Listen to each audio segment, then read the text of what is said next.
Ramadan is the ninth month of the Islamic lunar calendar and is considered the holiest month in Islam. It is a time of fasting, prayer, reflection, and community observed by millions of Muslims worldwide.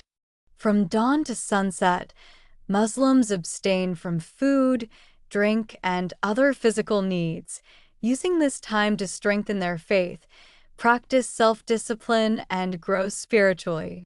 The fast is broken each evening with a meal called Iftar, often starting with dates and water, followed by a larger meal shared with family and friends.